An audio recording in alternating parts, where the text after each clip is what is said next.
Hey guys, what's up? This is Maverick and I'm back. So bago ko simulan tong video na to, gusto ko lang kayong batiin ng Happy New Year since 2019 na. And itong video na to, yung pinakauna kong video ngayong taon na to.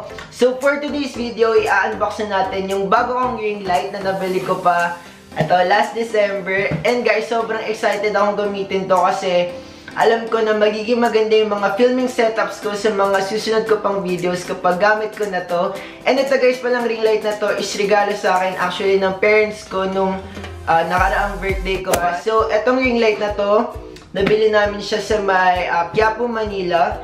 So specifically sa may Orbit na shop along Padre Gomez Street. And sa mga di nakakaalam guys, sa Quiapo, maraming camera shops na pwedeng pagbilhan ng cameras at ng camera, equipment, or accessories. And kung gusto nyo makita guys mismo yung lugar ng pinagbilhan ko is nagkaroon ako ng tour sa may Quiapo. So sa mga di nakapanood, I will leave na lang the link in the description box down below.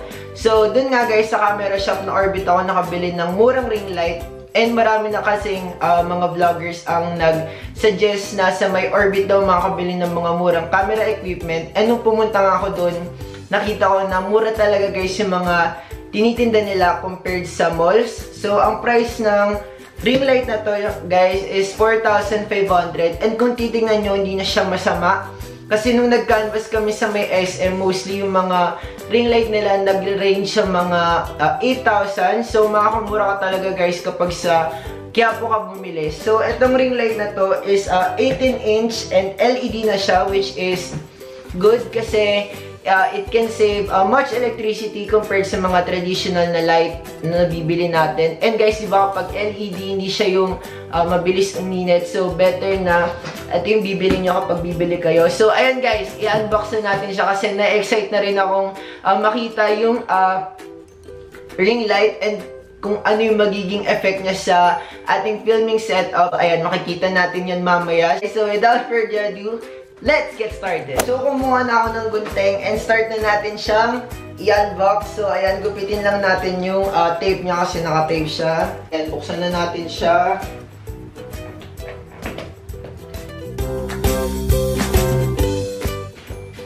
Ayan na guys, excited na ako.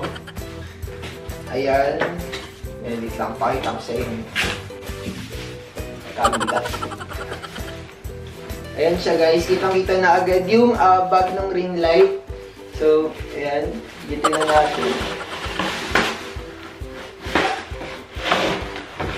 So, pagkabukas niya is ng box, makikita nyo na agad yung bag niya or yung lagay ng mismong ring light. And may naka-separate lang na box, which I think nandito yung light stand or yung adapter nitong ring light. So, ayan, tingnan natin kung ano muna yung makikita pa lang muna dito sa may box, yung separate box. So, ayan, buksan natin. Ayan. Ayun, tama nga ako guys. Nandito yung stand niya. Ayan. So, tanggalin natin siya sa plastic. Ito ga, ayan. Dito pala guys, sa may gilid niya, may mga pang-adjust mo kung gaano kataas tong light stand. And kung makikita ko, parang heavy duty naman tong light stand ng ring light na to. So ayan, try natin. Yun. Yun pala binabaliktad. So meron siyang 1, 2, 3, 4. Meron siyang 4 na lock. So ayan, set up lang natin siya guys. Ito na guys yung light stand. Ayan. Next naman nabubuksan natin guys, ito na mismong bag. And I think nandito na yung mismong ring light. So ayan, buksan na natin. Ayan, nakita ko na yung ring light.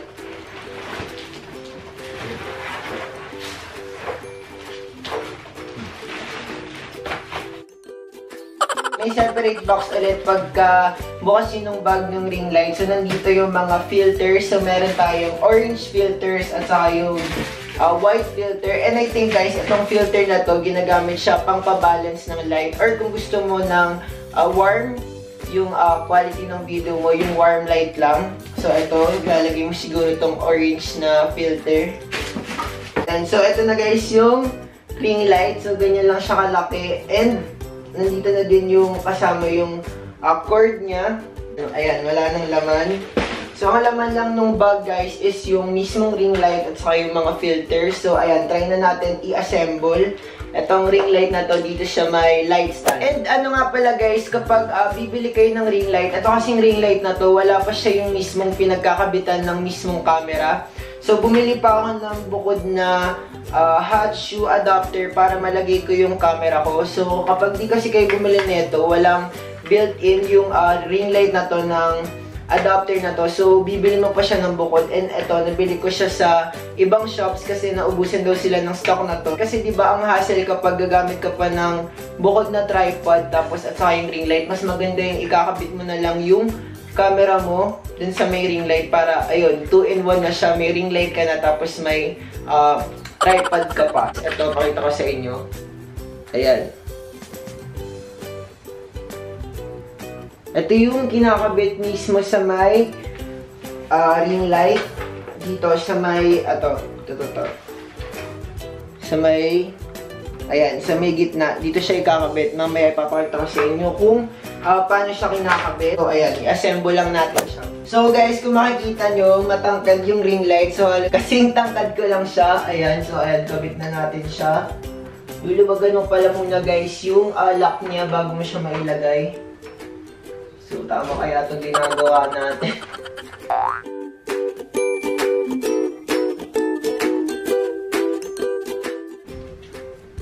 So, ayan, napatangkad pala yung adjust ko. Ayan, baba natin.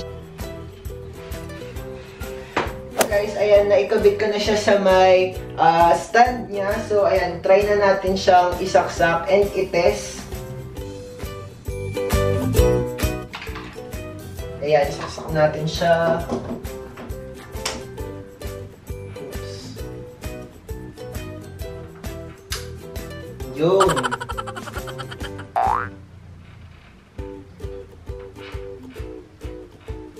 So, nandito guys sa may ilalim na part yung switch niya. Itong ring light na to guys, meron siyang dalawang lock. And dito yung, itong lock na to is yung pampasikip niya sa mismong stand. And ito, para ma-adjust natin itong ring light. So, ito siya guys. Pag nilawagan siya, ayan, para ma-lean back mo siya or kung anong gusto mong pwesto niya. While itong nasa ilalim, siya naman yung lock dito sa may light para nakadikit talaga siya mahigpit. Ito yung panghigpit niya. Itong nasa baba. And yung switch niya guys, ito. Kung makikita nyo pala guys, dito sa may taas, wala siyang kabitan ng mismong camera. Kaya kailangan ka pang bumili netong hot shoe adapter para malagay mo mismo yung camera mo. So ngayon, ilalagay na natin to. And mamaya, ilalagay na natin together with our camera. So, I think ini-slide lang siya. So, ayan, try natin ikabit. Ayan, slide nga lang. So, ito guys, nakabit ko na pala yung camera ko dun sa may hot shoe adapter. So, ayan lang siya. And ngayon, ito-try na natin siya i-test with our camera. Itong ring light na to. So, ngayon guys, ito-try na natin siyang i-test. So, ito guys, yung makikita nyo kapag yung normal lang, yung walang lighting na ring light. Ayun, walang ring light. So, ito lang siya guys. And ngayon, i-try na natin siya. So, ayan, i-open na natin siya in 3, 2, 1. So, ito guys, yung low, I think. Then, medium. Then, ayan. High. So, ayan, para na tayong kinukuha ni Lord. So, buwasan natin. Tansyahin lang natin yung light. So, ito. Ayan. Siguro ngayon guys, di ko pa alam yung tamang timpla ng light kasi first time ko pa lang siyang gagamitin. Pero siguro throughout the process, mapifigure out ko din yung swak na light para sa mga indoor or outdoor na filming setup ko. Depende sa lugar. So, ito lang siya guys kapag may ring light. And natutuwa ako kasi, ayan, mas lumiwanag yung video ko. And I think mas na-emphasize yung mga features and yung quality. Ayun, mas maganda compared sa walang gamit na ring light. With this ring light, hindi na ako dedepende sa natural lighting. Kasi di ba minsan kapag natural lighting, mahirap yung lighting natin. Kasi minsan, iba yung light sa start ng video, sa kalagitnaan at saka sa dulo. Minsan naiiba-iba. Depende sa araw. So, ngayon guys, dahil may ring light na tayo, mababalance na natin yung light throughout the video from the very beginning until... Ito nga palang gamit ko kanina guys is combination siya ng orange and white filter. Pero ngayon, try naman natin yung whole white na filter yung gagamitin natin. Tingnan natin kung anong kaibahan niya. So, ito, napapalitan lang siya. So, ito, tatanggalin niyo lang siya dito. Ayan, laglag agad. Siguro guys, mas maliwanag kapag pure white lang yung gagamitin filter. Pero siguro kasi maganda kapag may orange filter din para mabalance lang.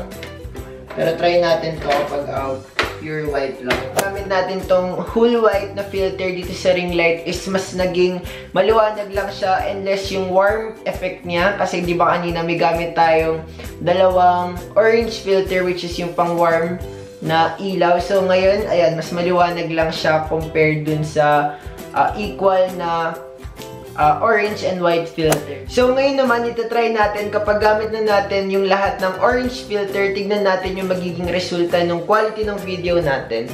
So ayan.